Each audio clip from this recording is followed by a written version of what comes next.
Hello, this is MrChabry, and let me tell you the story of the best sheriff from West Kanto. Nobody knows his true name, but legend calls him Sheriff. Legend states that Charmander was his first Pokemon. However, after receiving his Charmander, a mysterious criminal entered and stole the Squirtle. The sheriff fought hard to help free the Squirtle. However, Dirty Dan was able to defeat the sheriff. The sheriff vowed that this would be the last time that he was defeated by a criminal. And in fact, in order to protect all of Kanto Pokemon, he would take on the moniker of Sheriff, defeating all evildoers. Sheriff decided that the message he wanted to send was that everyday citizens can defeat evildoers. Thus, he decided that he would train normal-type Pokemon. His first Pokemon that he's going to capture of the normal type is a Spearow, followed by a Pidgey and a Rattata. While training in Viridian City, Sheriff receives word that Dirty Dan was spotted outside the city, causing havoc. The sheriff cannot allow this, so the sheriff goes and battles Spearow versus Dirty Dan's Pidgey. Spearow does a lot of damage, but must switch out into Pidgey, and unfortunately, Sheriff's Pidgey misses. Spearow comes back out and finishes off the Pidgey. Next up is that Squirtle that was stolen early on. Now, Squirtle at this point knows the move Bubble, but Spearow still has enough power to knock out Squirtle. Dirty Dan escapes, however. After extensive training, Sheriff decides it's time to take on the first gym leader, being Brock. Spearow is at the same level as Geodude. However, Spearow has the disadvantage of not having any super effective moves against Geodude. Sheriff sends out his Charmander just to growl at the Geodude to lower its attack, and thus sacrificing the Charmander. However, Charmander's sacrifice was not in vain, because now the attack is so low on Geodude, Spearow can handle it a lot better. After a back and forth of peck and tackle, finally the Geodude falls. Next is Brock's Onix. This thing is very powerful and powerfully defensive, so Sheriff decides he will Tail Whip the Onix to lower its defense. However, you can see that Onix's defense is still quite extraordinary. After a few quick attacks, the Onix is able to bring Rattata down. Sheriff decides he's going to switch into Pidgey to try to do some damage, however Pidgey goes down as well. Next, Spearow is going to go for Growl to lower the attack of Onix, and finally, Spearow is able to defeat Onix, giving Sheriff the first gym badge. It is within Mount Moon that Sheriff comes across a new threat to Pokemon kind, and that is Team Rocket. Sheriff also finds a new Pokemon to add to his team, that being Clefairy, who in Generation 1 is normal type, and as soon as he captures Clefairy, he uses a Moonstone to evolve it into Clefable. Sheriff receives word that Dirty Dan has been spotted outside of Cerulean City. He rushes there with his trusty Clefable in order to finally face this foe once again. He sacrifices his Charmander in the face of the over-leveled Pidgeotto. But after a few water guns from Clefable, it seems that maybe Clefable is going to struggle a little bit more than we thought. However, Clefable hangs on with 1 HP. Rattata comes out, gets knocked out. Spearow comes out and finishes off the Spearow. Now that leaves Abra. Abra only knows the move Teleport, so Abra is not a threat. Next, Dirty Dan sends out his own Rattata. Now this thing is level 15. Spearow is able to defeat it. Now we see the return of Squirtle, and Clefable comes out, and after healing a potion onto the Spearow, Spearow can come back out with better health. Water Gun does do quite a bit of damage to Spearow, but after a few pecks, Spearow's able to win with 1 HP left. However, Dirty Dan is not captured. He escapes once again. But following where Dirty Dan came from, the sheriff finds a member of Team Rocket trying to recruit young members. Sheriff puts an end to that and arrests the criminal. Along the way, Spearow evolves into Fearow. Sheriff receives word of a crime in progress. Sheriff reports to the officer that is standing in front of the house, who is too fearful to face the rocket in the backyard. Sheriff heads out there and uses his Fearow to defeat the Machop easily, and the Drowsy also falls to the immense power of Sheriff's Fearow.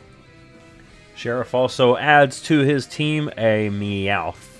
Now Meowth evolves into Persian, who is a great addition to any normal type team. Sheriff also decides that it is a good time to face off with Misty, the water type gym leader. He leads off with his fresh new Meowth, who he uses Bite to try to get some nice experience in. Meowth is able to defeat the Staryu, but now the Starmie, who has a lot more speed and a lot more special, comes out. Fearow takes a few hits and lays down a few pecks, and Charmander comes in to take the hit and to go down. Now, Clefable comes in, who has really good special, and is able to finish off the Starmie. Word comes to Sheriff that Dirty Dan is on the SS Anne, and in fact, he's trying to rob some of the passengers from within their cabin. So, Sheriff heads on to the ship to face Dirty Dan once again. He leads off with his Meowth and takes down the Pidgeotto. Raticate comes out, and now it is time for Fearow to come out and put some work in.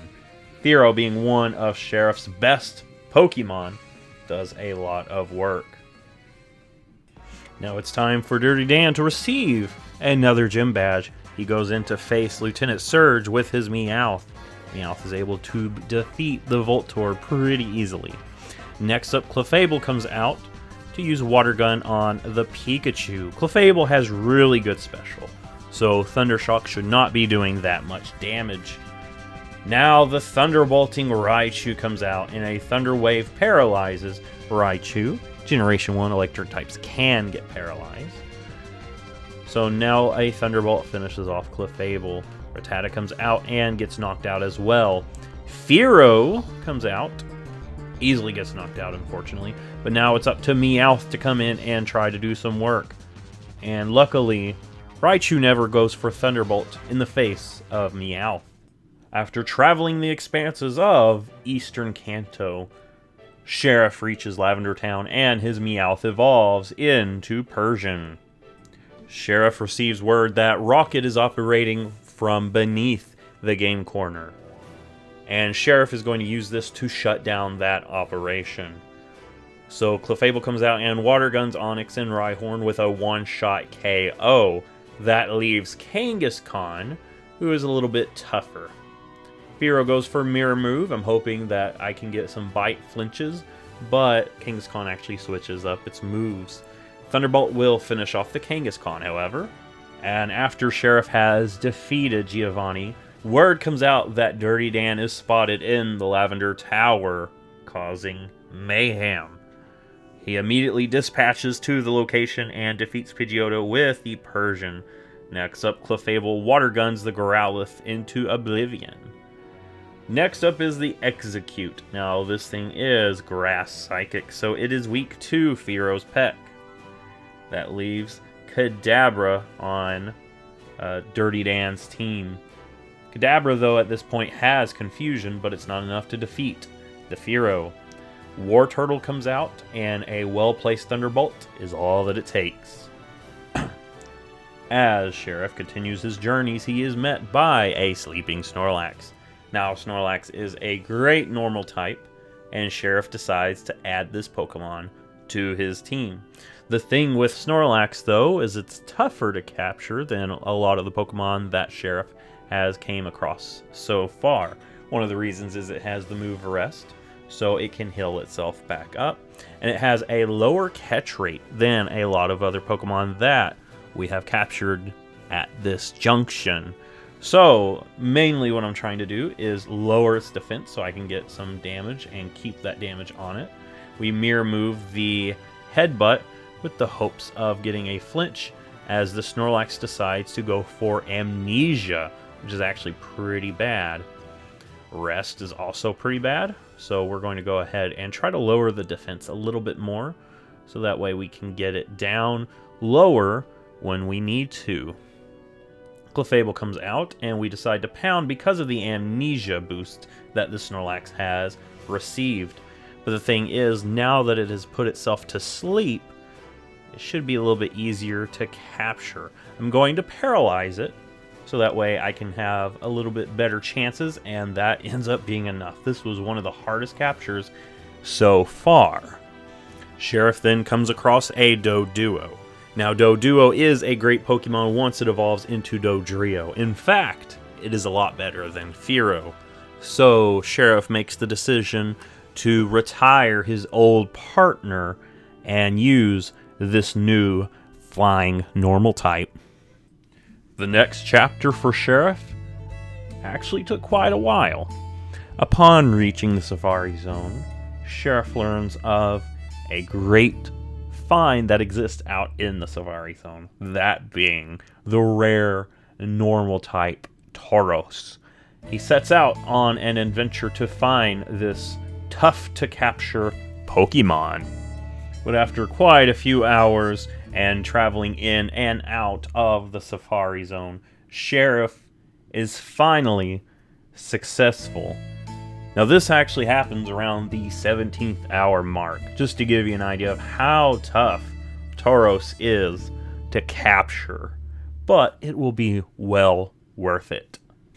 It is around this point that I remembered that we have actually never fought Erica, so we actually go back with our new Doduo in the efforts of trying to defeat Erica. Now, the thing is, I really wanted to use this as an opportunity to train up some of my new Pokemon that I added to the team. So we're going to see how well we can do that. Victory Bell goes down pretty easily. Tangela comes out.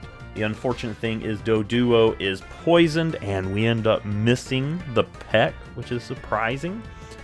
Tangela gets to wrap around Tauros, but at this point Tauros has the Body Slam move, meaning that we're going to do quite a bit of damage. Vileplume comes out, hits us with a Mega Drain, and then hits us with a nasty Petal Dance. But Doduo finishes off the battle with a well-placed peck. Next up is Koga, the Poison-type Gym Leader. We lead off with Doduo again, and this time we have the move Fly. Fly actually doesn't do that much to Coughing because Coughing has really good defense.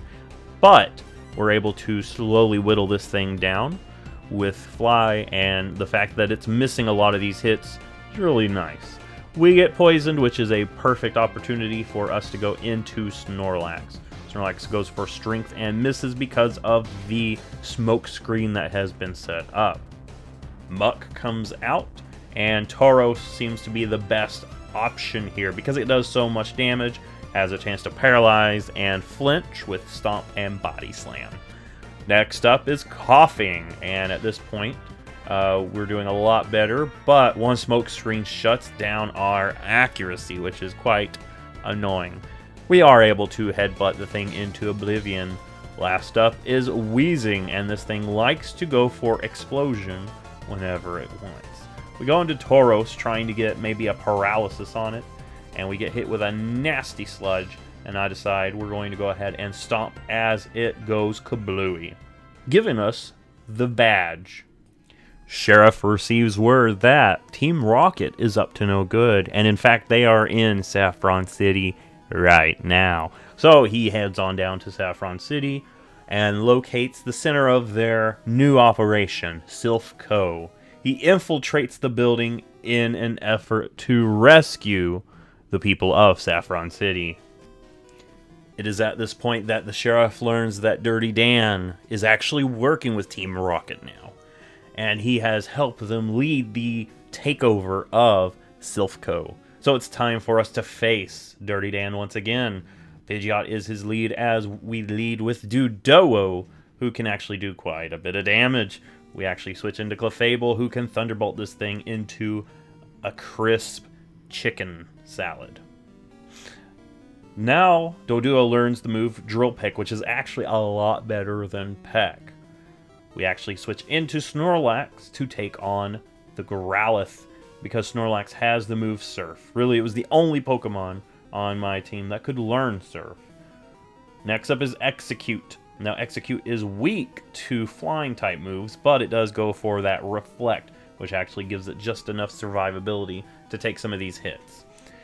A Hypnosis does put Doduo to sleep, but Doduo wakes up and finishes off with a Fly. Now it is time for Alakazam, who wastes some time going for Recover and Disable. Last up is Blastoise, and Tauros is now the ultimate weapon of Sheriff. Doduo also evolves into Dodrio, and now it's time to face Giovanni. Giovanni is upset with Sheriff's attempt to rescue all of Silph Co. So now the battle has begun. Dodrio goes for Fly, and unfortunately we go into this battle poison. So it's taking poison damage as it does some of these moves. Next up is Kangaskhan. Now Kangaskhan used to give us trouble, but now we have Tauros, who does quite a bit of damage with each body slam.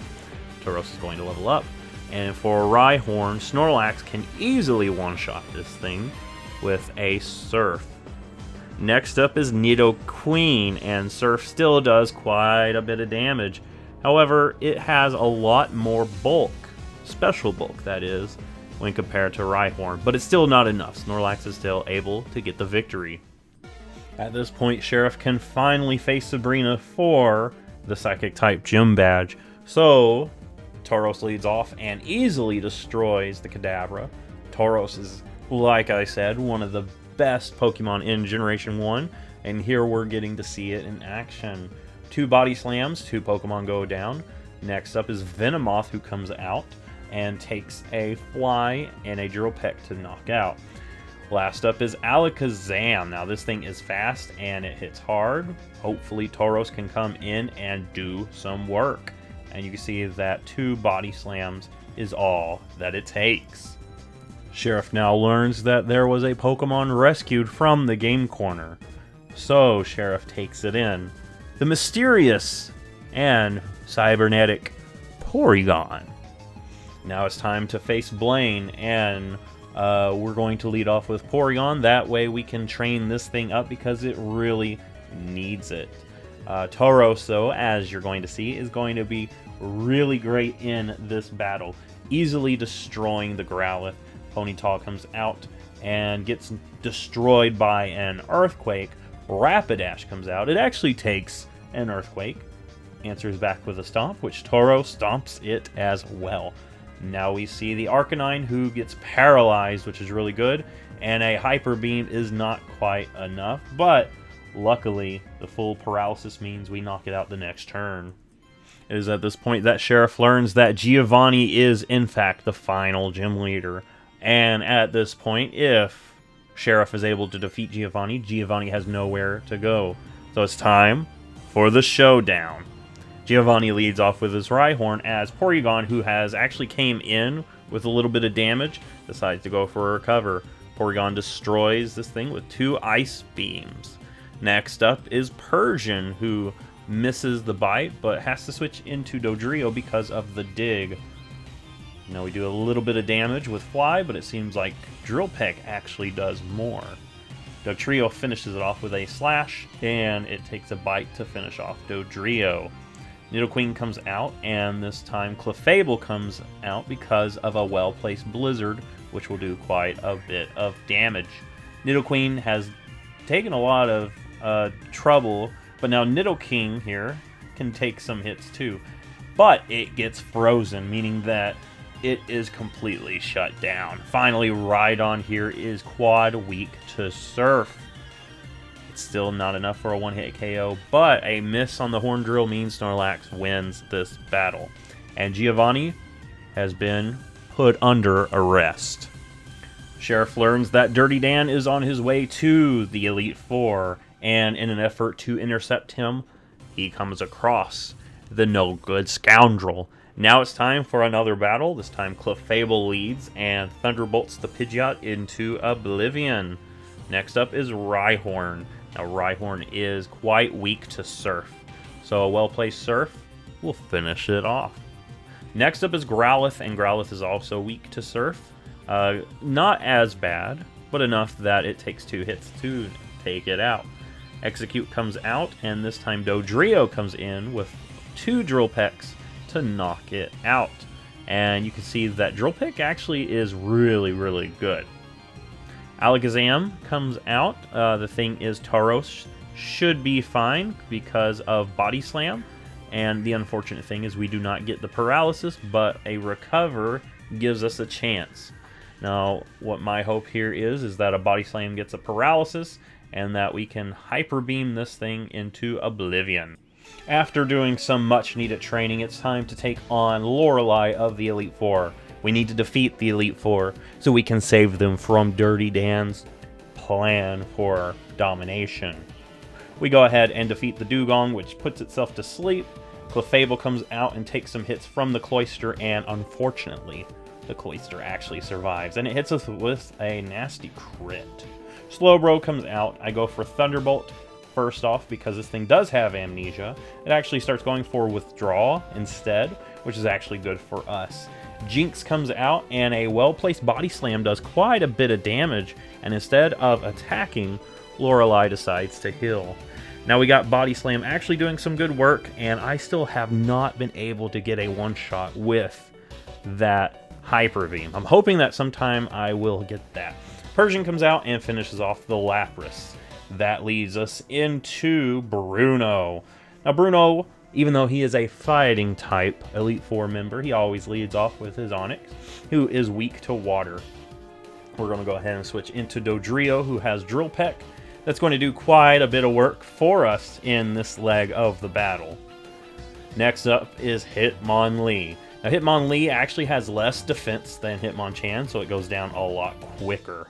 Onix comes out, and of course we've already seen Snorlax do some work with a well-placed Surf. And that just leaves the Machamp. Now Machamp is a threatening Pokemon. Even though we have Drill Peck, it still can do quite a bit of damage. He ends up going for an X defend and wastes a turn with Fissure, which would never be, it would never hit because we're flying type, we have higher speed, wouldn't work.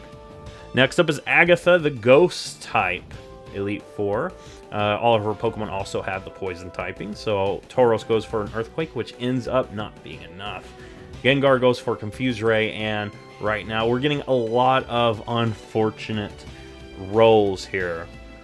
Golbat comes out, and we have Thunderbolt for that, so we do quite a bit of damage, not where we need it, but you can see that it goes for Haze, which ends up eliminating our own Confusion, which is interesting. I don't understand why you would do that to help out your opponent. Next up is Haunter. Now, I need Tauros to heal or wake up, at least, and we get hit with a nasty Dream Eater, which is really annoying.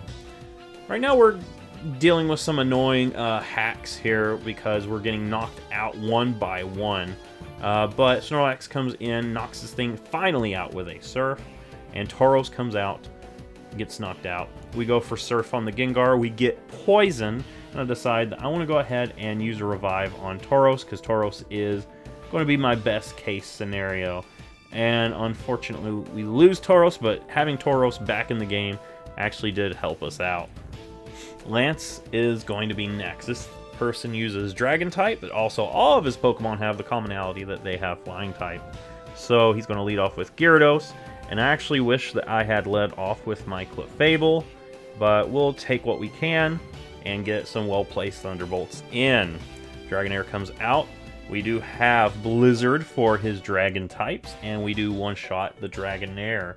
Next up is another Dragonair, who takes a little bit more. He does miss the Hyper Beam there, which is really fortunate for us. Next up is Aerodactyl. We go ahead and click Surf onto this beast to try to get as much damage as we can as we get put under confusion, which is quite annoying. Hyper Beam knocks us out. With Generation 1, Hyper Beam does not need to recharge if you knock your opponent out. We get hit with another Hyper Beam, and this time I'm hoping that with a Toxic we can stall this thing out. We fly to try to stall it out and knock it out with a fly. Interesting. Next up is Dragonite. Now we do have Ice Beam for this thing, but we do get hit with a Hyper Beam. Dodrio comes out, gets hit with another Hyper Beam, and now Body Slam, hoping that we get the knockout. This thing goes for Hyper Beam, and we fire off our own. Now, that just leaves Dirty Dan. Now it's time for Sheriff to finally arrest Dirty Dan, who has been evading capture this entire journey. He leads off with Pidgeot as we go for some well-placed Thunderbolts. Next up is Alakazam, and decide going to Snorlax, who should be able to take some hits. Unfortunately, Snorlax does not take them quite as well as I'd hope. We go ahead and go into Persian. I'm hoping a Hyper Beam would knock this thing out, but it goes for Recover, which is quite annoying. Psychic knocks out our Persian. Tauros comes out. We go for a Body Slam. It takes 2 of them, and luckily, instead of going for Recover or attacking, the Alakazam goes for Reflect and goes down. Here, I would really love my Snorlax, but unfortunately, I don't have it alive right now. So I decide I'm going to go ahead, revive it, and if I need to, I can bring it in and surf. Luckily, though, the Rhydon never goes for an offensive move on Clefable at this point, and just goes down. Arcanine hits Takedown onto Snorlax as we fire back with a Surf.